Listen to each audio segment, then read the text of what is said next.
Si vous êtes une personne qu'on taxe généralement de colérique, une personne qui se met très vite en colère, une personne qui agit par agressivité lorsqu'elle est sous l'effet de la colère, alors cette vidéo elle est pour vous. Restez connectés.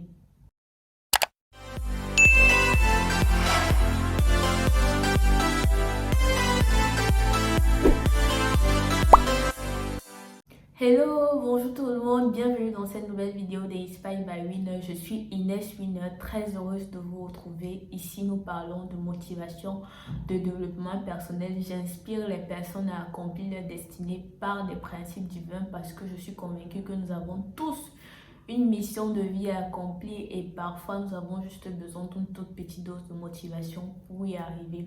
Alors, nous allons commencer une série de vidéos sur la gestion des émotions, parmi lesquelles la maîtrise de sa colère. Parce que pour accomplir sa destinée, qui dit destinée dit personnes qui vont nous accompagner dans cet accomplissement. Et qui dit personne de divers horizons, des personnes de diverses cultures, religions et tout ça. Toute cette diversité entraîne parfois des conflits et des conflits qui peuvent amener à la colère. Donc comment est-ce que on va maîtriser notre colère? Parce que ce qui est sûr, on va parfois s'énerver. Ça y va des relations humaines.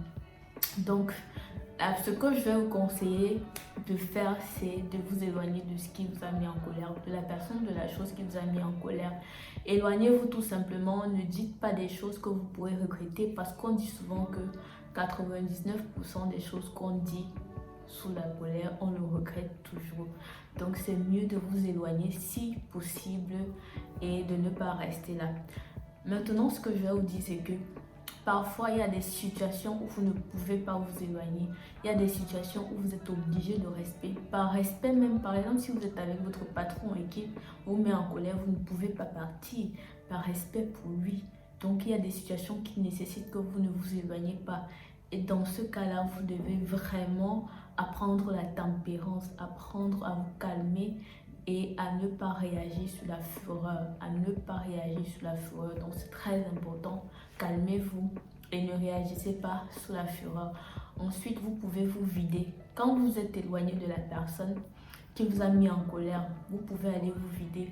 Vous vider, c'est en fait vider cette colère, vider ce que vous ressentez. Dites ce que vous aviez envie de dire à cette personne, mais autrement en fait.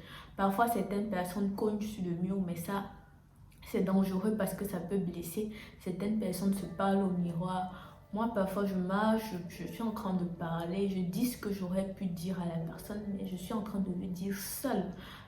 En fait, je suis en train de vider tous les mots que j'avais à dire. Vous pouvez aussi le dire à Dieu, ça dépend, mais videz-vous sans pour autant le dire à la personne. C'est très important. Abraham Lincoln disait que quand il est en colère, il écrit une lettre. La première lettre, il dit tout ce qu'il a à dire à la personne qui l'a mis en colère.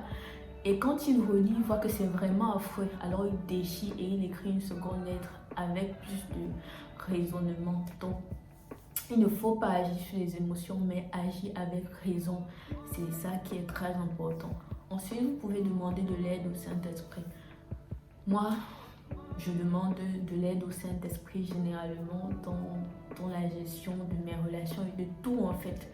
Parce que la parole de Dieu dit dans Proverbe 15, verset 1, qu'une réponse Dieu excite la colère, alors qu'une réponse ça calme la fureur. Donc, parfois quand je me retrouve en train d'être énervée par quelque chose, ou alors que j'ai des pensées, ou alors que je vais dire quelque chose, parce que le Saint-Esprit c'est notre aide, c'est lui qui est notre aide, je me retrouve en train d'avoir il me dit en fait, Inès, mais qu'est-ce que tu es en train de dire là? À quoi est-ce que tu es en train de penser? Qu'est-ce que tu fais? En fait, c'est comme ça qu'il me parle. Et du coup, je me reprends et je me dis non, ça, c'est pas de Dieu, c'est pas de Christ et je ne peux pas le garder en moi. Et du coup, je me vide en fait.